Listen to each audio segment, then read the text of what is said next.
3장 1절부터 6절까지의 말씀을 우리 천천히 합독합니다. 요한계시록 3장 1절에서 6절까지의 말씀을 우리 조금 길지만 천천히 한 마음과 한 목소리로 마음을 합하여서 함께 읽겠습니다.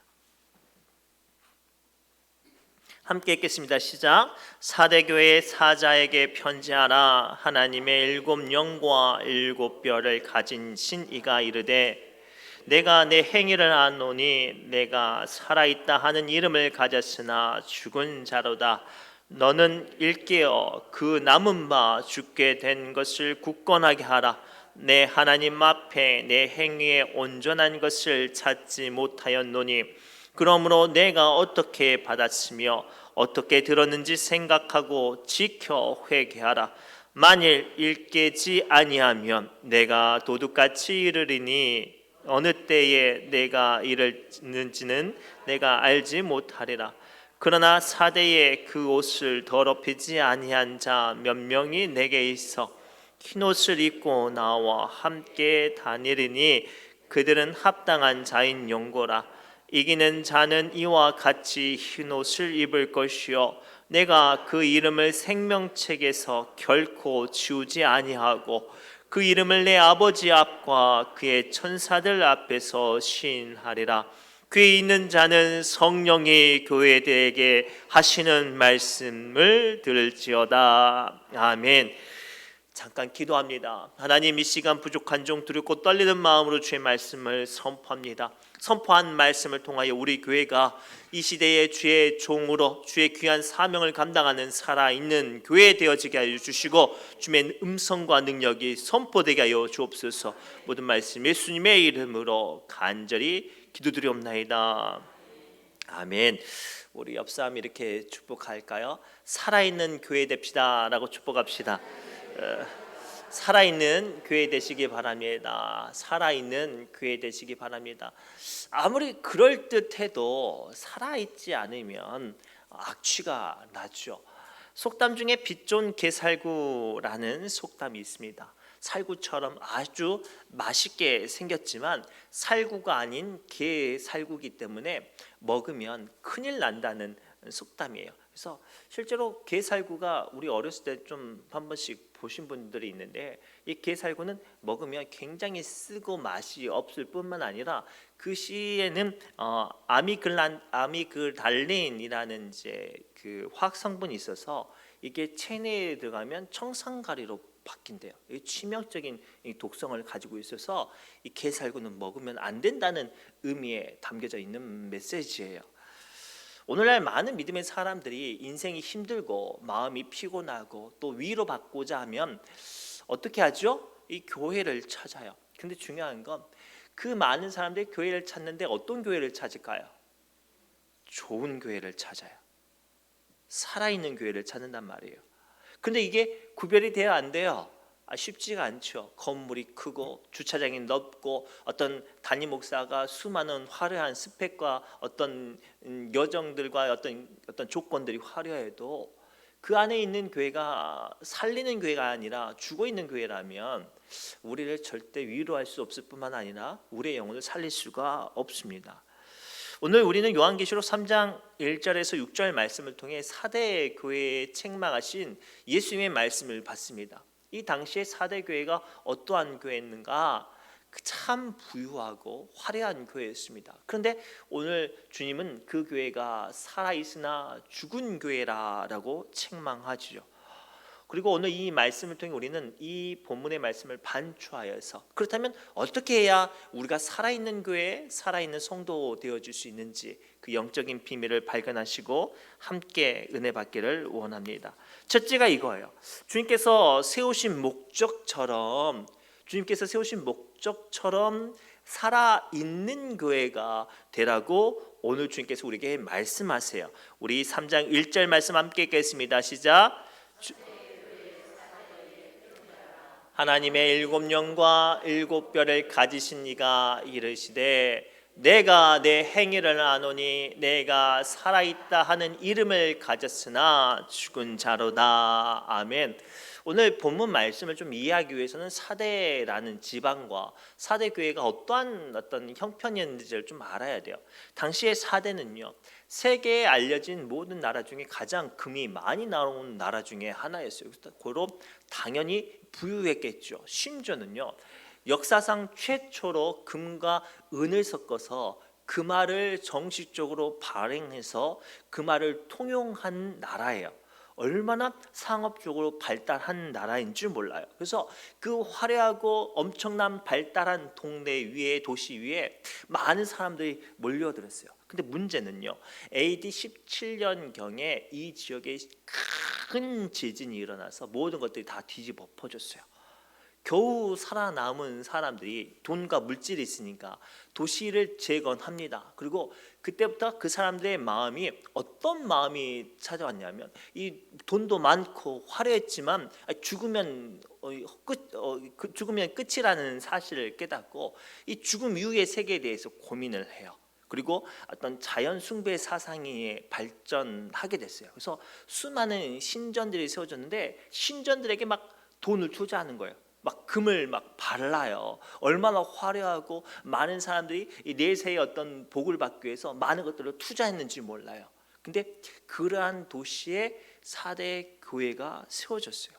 사대라는 헬라어 원어가요, 남은 자, 새로 난 자, 새로 된 것이라는 뜻이에요. 한번 심각하게 망했다가 회복되었으니까 그런 사대의 교회가 들어갔어요. 그리고 그 교회에 성도들이 모여들었는데, 그 성도들에게 오늘 하나님께서 뭐라고 말씀하시냐면, 너는 살아있는, 너의 이름처럼 살아있다라고 하지만 실상은 죽은 자라고 책망하세요. 왜냐? 안타깝게도 이 사대 교회 안에 그 사대 사람들의 풍습과 성향과 어떤 종교적인 어떤 잘못된 이념들이 들어와 버렸어요.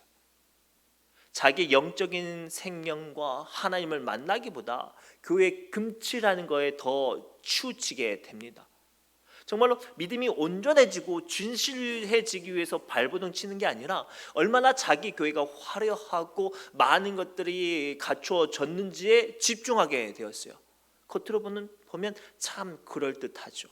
그러나 그 안에는 구원도 은혜도 감격도 없어요. 사랑하는 성도 여러분, 오늘날 이 시대에 상당수의 많은 사람들이 교회에 실망하고 교회를 책망하고 교회를 조롱하는 이유가 뭡니까? 교회가 화려해졌어요. 건물도 규모도 커졌습니다. 심지어는 그럴듯한 사람들이 참 많이 모여서 앉아 있어요. 그러나 우리 안에 예수 그리스도의 복음에 목숨 걸기보다 얼마나 다른 교회보다 더 좋은 시설을 갖추고 얼마나 더 많은 사람들이 모였고 얼마나 우리가 더 풍부하고 부자였는지를 확인하는 시간이라면 그 교회는 살아있다 말하지만 실상은 죽은 교회일 거예요. 그래서 마태복음 23장 27절 말씀을 통해 하나님께서 그 시대에 정말로 거룩한 척 예배를 드렸던 서기관들과 바리새인들에게 이렇게 책망했어요. 함께 읽겠습니다. 화 있을진저 외식하는 서기관들과 바리새인들이여, 회칠한 무덤 같으니 겉으로는 아름답게 보이나 그 안에는 죽은 사람의 뼈와 모든 더러운 것이 가득하도다. 아멘. 예수님 시대의 사람들은 어떻게 했냐면 동굴 속에 묻었어요. 동굴이 묻으면 굉장히 불편한 감정을 주니까 그 밖에 석회로 아주 하얗게 칠해요. 그 안에 시체가 썩어 들어가고 수많은 악취와 구더기와 파리가 날아다녀도 겉은 하얗고 깨끗해요. 그런 모습을 비유로 하나님께서는 그 시대의 제사장들과 서기관들과 바리새인들을 책망했어요. 사람을 보기에는 거룩한 척 예배도 드리고 헌금도 열심히 하고 봉사도 많이 하는 것 같지만 실상 그들은 그대의 영혼을 위해서, 그대의 영적인 생명을 위해서 고민하지 않고 발버둥 치지 않았어요. 오늘 우리는 어떠합니까? 저마다 그 작은 일들을 감당하려고 하고 또 주님께 나아간다라고 고백하지만 우리도 세상 사람들처럼 물질과 나의 만족과 나의 영광을 찾는다면 우리는 살아있다 말하지만 실상은 죽은 사람일 수밖에 없어요. 그 대표적인 인물을 소개합니다. 아브라함과 그의 조카 롯이에요. 그들이 가나안 땅에 함께 떠돌아다녔을 때는 참 믿음이 좋았어요. 근데 안타깝게도 그들의 소유가 풍부해지니까 그들의 어떤 속한 것들이 서로 충돌하게 되니까 부득이하게 결별하게 됐습니다. 아브라함이 삼촌이지만 선택권을 조카에게 먼저 주죠. 그의 조카 롯이 어떤 땅을 선택하죠? 삼촌에게 줘야 할 땅, 가장 멋지고 화려하고 근사한 땅, 소돔과 고모라 땅을 선택해요. 성경에 보니까요, 그 땅이 얼마나 좋았는지 이렇게 표현하고 있어요. 에덴 동산 같았더라라고 되어 있었어요. 그렇게 좋은 땅에 아브라함의 조카 롯이 들어갔습니다. 그리고 롯은요, 그 땅에서 어떤 거에 목숨을 걸고 어디에 전심했냐면 세상적인 가치관에 전심했어요. 남들보다 높은 자리, 남들보다 더 괜찮은 모습, 남들보다 더 많은 부를 차지한 게 그의 목표였죠. 믿음을 가지고 있었지만 어느 순간부터 아브라함의 조카의 소망과 기도의 제목은 그러한 것이 되었죠. 그 간절한 바람 때문에 아브라함의 조카 롯은 그곳에서 국회의원 격인 장로가 되어지고 큰 집도 차지하고 도시 한가운데 있는 집을 차지했으니까, 그리고 아주 근사한 사익감도 맞아들이게 되었습니다. 어느 것 하나 부족할 것 없는 그 조카 롯과 반대로 상반된 아브라함은 어떡하죠? 나이가 100세가 될 때까지 땅 한 평 없어서 겨우겨우 떠돌아다니는 삶을 살았습니다. 세상 보기에는 아브라함이 한탄스럽고 불쌍해 보였지만 오늘 우리는 믿음의 눈으로 결과를 알죠. 소돔과 고모라 땅은 심판받고 거기에서 자기의 만족과 유익을 얻었던 그의 조카 롯은 비참하게 인생을 마무리되었지만, 평생을 떠돌아다녔지만 하나님의 소망과 영적으로 살아있기 위해 발버둥쳤던 아브라함은 오늘도 많은 사람들이 기억하고 높이는 믿음의 영웅, 믿음의 조상이 되었습니다. 그렇다면 오늘 여러분들은 어떠한 사람이 되기를 원합니까?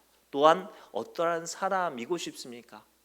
아브라함의 조카 롯처럼 이 소돔과 고모라 땅 같은 이 세상에 한 자리 차지하고 떵떵거리는 것이 목적입니까? 아니면 마지막 한숨을 내쉬더라도 하나님의 사람으로 살아있는 것을 선택하시겠습니까? 오늘 예수님께서는 사대교회를 책망한 것처럼 오늘 우리에게 묻습니다. 너 하나님의 교회, 하나님의 사람이야. 내가 살아있는 사람이라고 교회 되겠건만 너는 살아있느냐라고 묻는다면, 주님, 저는 주님의 뜻 가운데 살아있습니다 라고 고백하는 주의 교회 되시기를 주님으로 축복합니다. 두 번째, 이 말세에 어떤 교회가 되어야겠습니까? 두 번째로는 주님께서 깨어있는 교회가 되라고 말씀하세요. 우리 요한계시록 3장 2절 말씀 함께 읽겠습니다. 시작. 굳게 하라. 내 하나님 앞에 내 행위에 온전한 것을 찾지 못하였노니.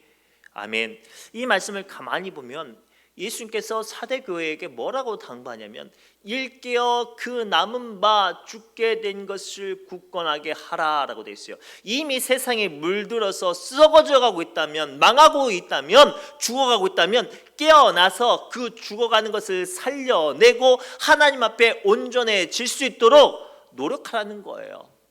우리가 방학을 맞이하고 어렸을 때 방학을 다 지나면, 방학 시작 때부터 방학 숙제 잘한 친구는 방학이 끝날 때 두렵지가 않아요. 근데 방학 기간 내내 놀다가 방학이 얼마 안 남은 아이들이 어때요? 그때부터 막 부랴부랴 방학 숙제를 해요. 그러면 그나마 다행이에요. 그렇죠? 어떤 애들이 있어요. 이런 애들이 있죠. 다 포기해요.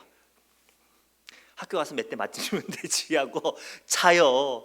그러면 정말로 엄청난 형벌이 그 아이에게 닥치는 것처럼 우리의 믿음도 이와 같아요. 상당수 많은 사람들이 세상을 살아가다가 세상에 물들어서 내가 굳이 깨어야 하는가라는 이 심각성을 깨닫지 못해요. 그러다가 죽는 거예요. 그러다가 망하는 거죠.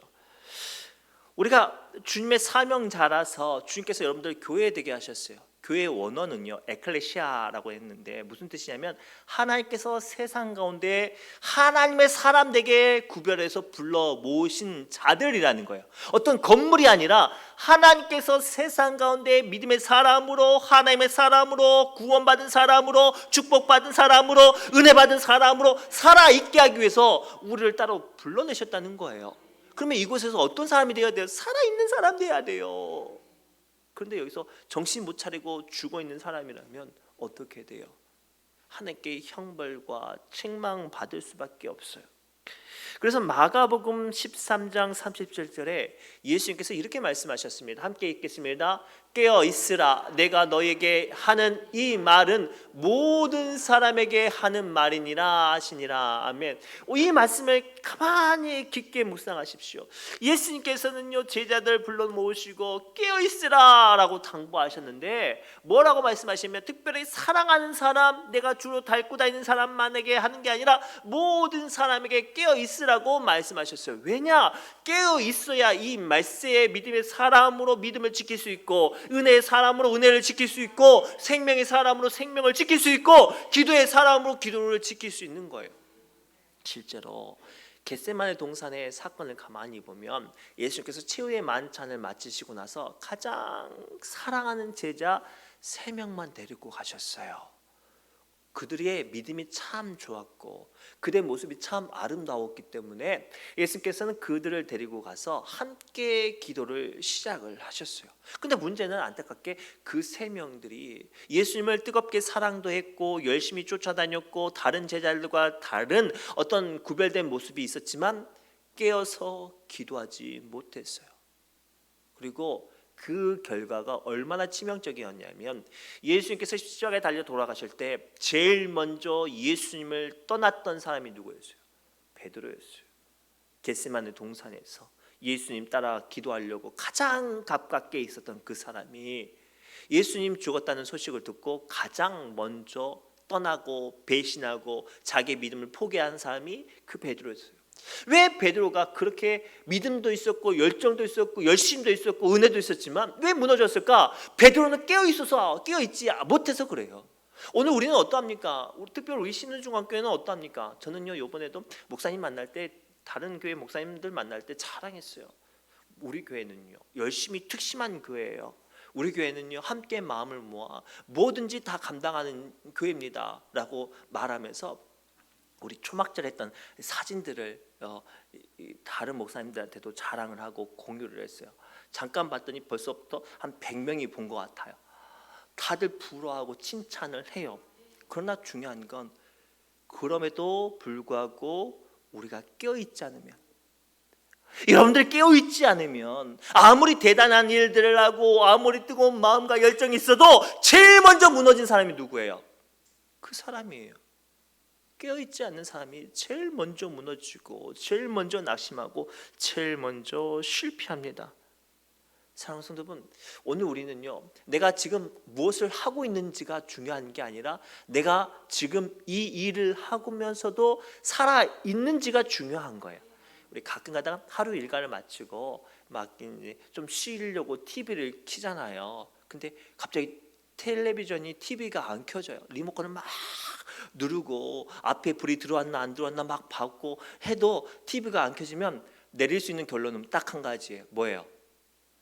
전원이 안 켜져 있는 거예요. 전원이 연결되어 있지 않은 거예요. 오늘 우리가 상당수의 오늘날 많은 믿음의 사람들이 교회를 다니지만 너무나도 어떤 악한 것과 여건과 환경에 쉽게 무너진 이유가 여기 있어요.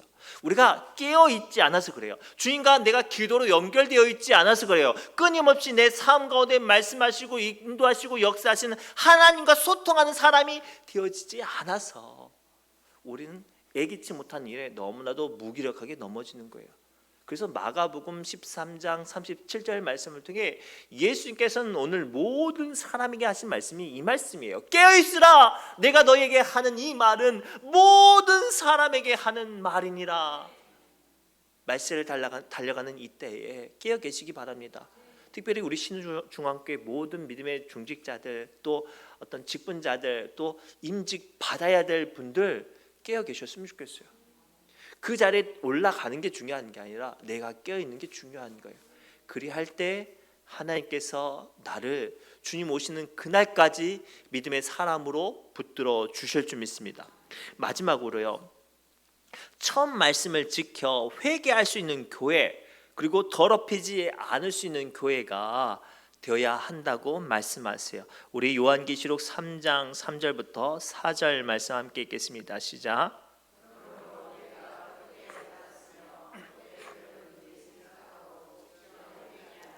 만일 깨지 아니하면 내가 도둑같이 이르리니 어느 때에 내가 이럴지는 내가 알지 못하니라. 밑으로 그러나 사대에 그옷을 더럽히지 아니한 자 몇 명이 내게 있어 흰옷을 입고 나와 함께 다니리니 그들은 합당한 자인 영거나. 아멘. 오늘 말씀 통해 예수님은 사대 교회에 뭐라고 책망하시냐면, 먼저 그들에게 내가 너에게 준 말씀을 어떻게 받았는지 어떻게 들었는지 생각하고 지켜 회개하라 라고 말해요. 왜 이게 중요하냐면, 우리는 상당수의 많은 사람들이 믿음을 지키려고 살아요? 상관없이 살아요? 지키려고 살아요. 근데 안타깝게도 우리가 온전히 지킬 수 있어요? 지킬 수 없어요?